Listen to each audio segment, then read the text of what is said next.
Hello, everyone. My name is Marquisa Bowler, and I did my advocacy presentation on foster care youth.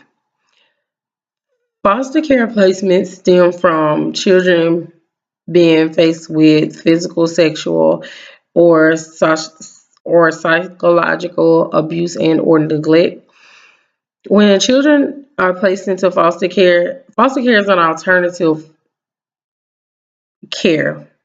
So children are placed into foster care when their parents aren't able to provide them with their needs, their basic needs. Um, a little bit of history about foster care. Children came in. Man, foster care didn't come about under the Social Security Act. It actually was adopted by states. Adopted their own separate policies for foster care. So that's how foster care ended up being coordinated. Family preservation efforts offered intensive services to families in order to prevent children from being placed in foster care or to effectively reunite children with their biological parents. As social workers, we are taught that our main goal is to reunite the family.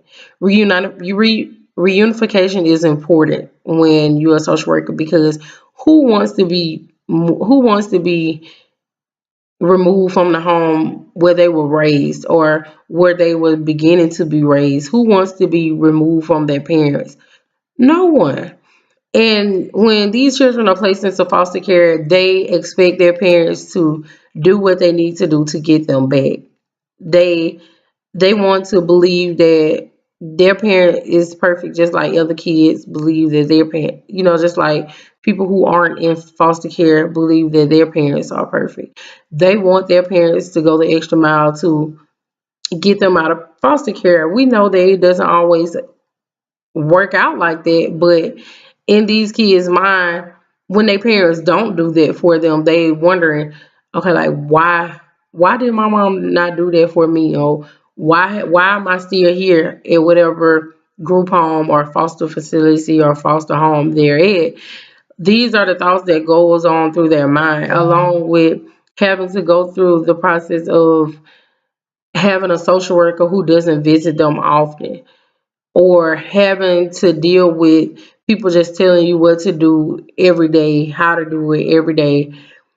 Just those things affects them physically and emotionally. Inadequate resources sometimes create a vicious circle. When biological parents receive few support services, they were less able to care for their children, thereby contributing to the need for child protective services. With passage of the Family Support and Preservation Program in 1993, extended by the Promoting Safe and Stable Families Act, policymakers gave priority to supporting troubled families in order to prevent foster care placements. Why are foster children vulnerable? Why are they a vulnerable population? Foster children are a vulnerable population because they have increased rates of mental health problems that extends into adulthood. The, they lack social relationship with peers. They often suffer from placement disruptions.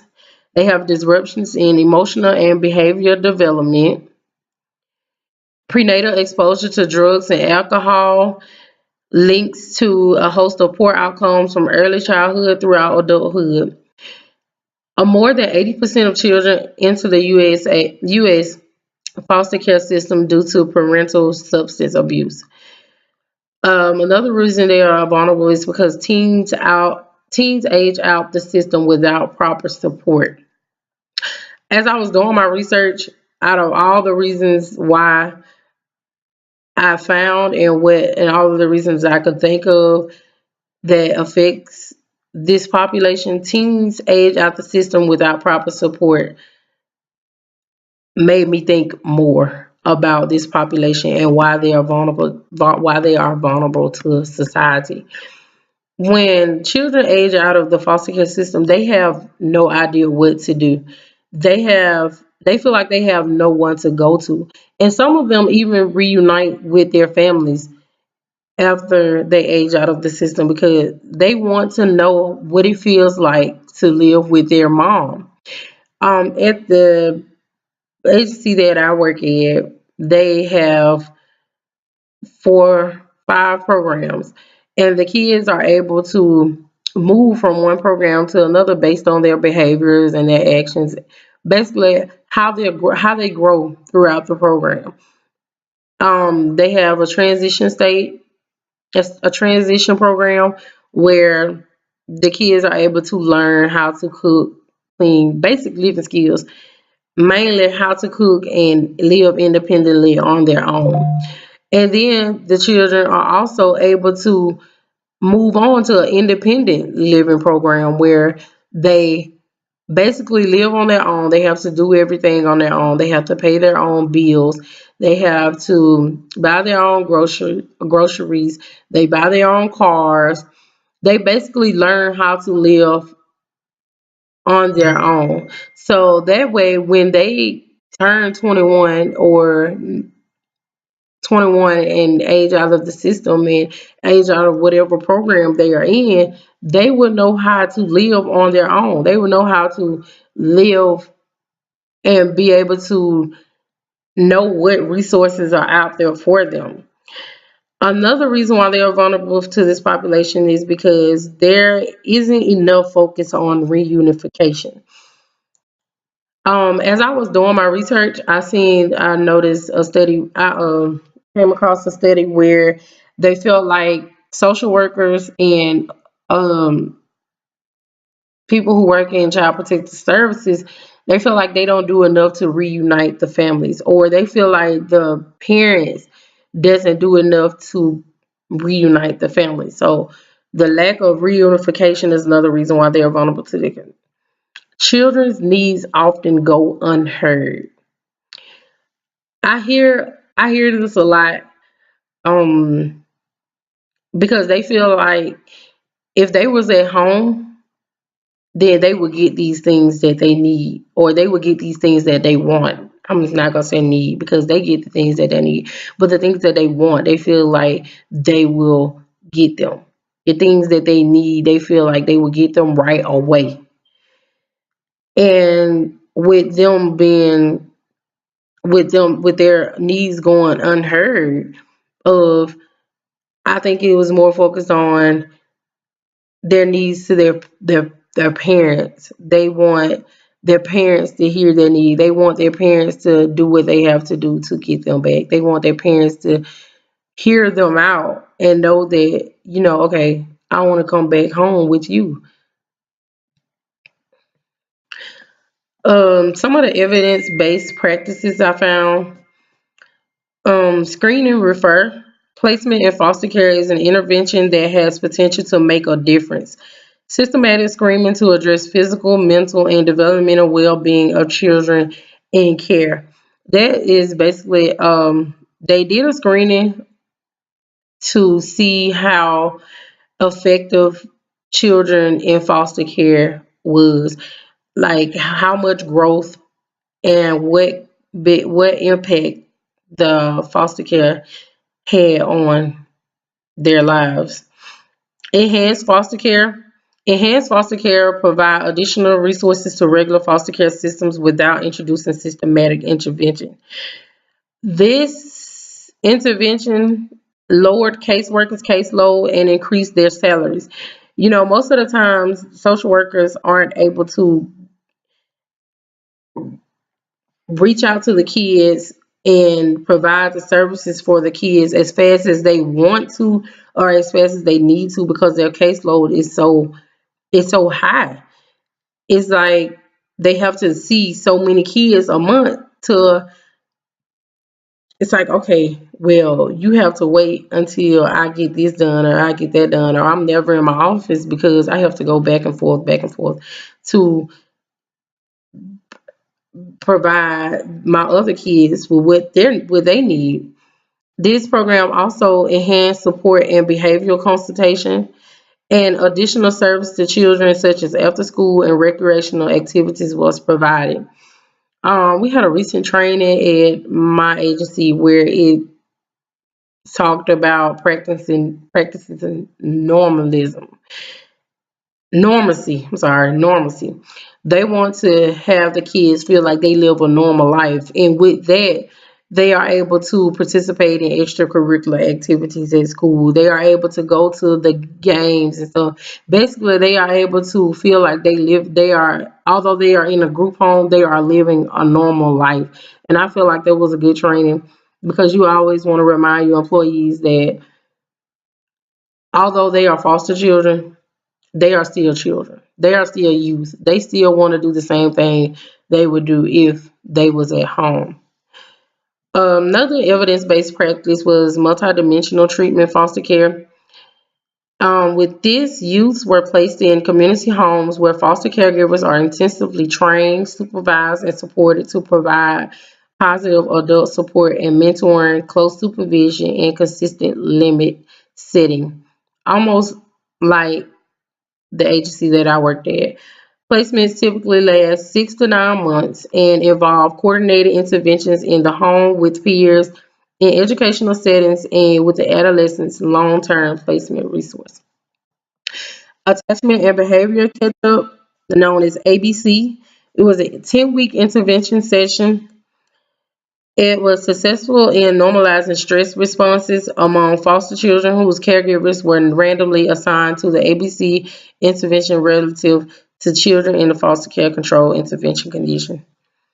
The Incredible Years intervention incorporated a co-parenting component between foster and biological caregivers to expand their knowledge of each other and their child. Practice open communication and negotiate interpersonal conflict regarding topics such as family visitation, family routines, and discipline. Because when you're a foster parent, most foster parents don't want to necessarily keep the kids away from their biological parents unless it's court ordered. But when it's not court ordered, they will try if possible. They want the children to have visits with their parents, with their siblings, so that way they can still have that mini bond and be able to work on trying to rebuild what we call family. Keeping keeping foster parents trained and supported is another intervention. It's a group intervention for 16 weeks, and during these 16 weeks, they are training, supervision, and support. They're providing training, supervision, and support to foster parents in applying behavior management strategies. It is effective in reducing child behavior problems compared to the services as usual control conditions. Because, as I mentioned earlier, children in foster care are at an increased risk for a host of negative outcomes encompassing from emotional, behavioral, and social realms.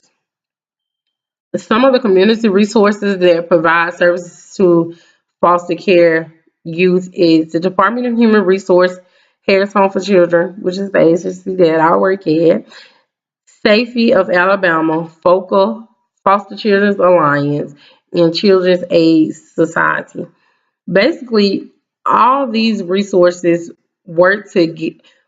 I know the Department of Human Resources and Harris Home for Children work together to do what's best for the child. And all of these other programs, resources, they provide services for not only the children, but for families. They work with parents and foster parents as well to provide them with whatever services they need. Because one of the things that stood out to me while I was doing my research was that they believe that foster parents doesn't receive the proper care and funding that they need to help take care of these children. And most of the time, they people don't do it for the money, but when you have an extra child, you want to be able to provide extra for them. Like, I can provide for them, but what if they want a little bit extra or a little bit more? You have to think about those things. So one of the things that was mentioned a lot when as I was doing my research is caregivers doesn't receive the proper funding that they need to provide care for these children. Intervention planning. Become a mentor for foster youth in our community. I know as young men, the young men that I work with, they need mentors. They need someone that's gonna help them get around and learn how to become a young man, learn how to control my actions and behaviors. Even though trained staff are there to teach them those things, if they have someone that they can look up to, or if they have someone that can come and get them every now and then and take them somewhere and do different things with them to make them feel like they are living a normal life, that that has a major impact on them. Support foster families in your community in big and small ways, such as go tutor for them. If foster parents need tutors, volunteer your time, tutor, babysit. I don't know who want to babysit, but babysit for them, or simply ask how you can make their lives a little easier. Be someone who listens to children and teens in foster care and encourage others to do the same. A listening ear is most of the time what they want. They beg for somebody to just listen at what they have to say. They beg for someone to encourage them to do better, encourage them to be a better person, encourage them not to allow their situation or their problems weigh down on them and have them stuck or be a victim to society. Just a young black man out here, just out here. Finally, advocate on behalf of the child for their unheard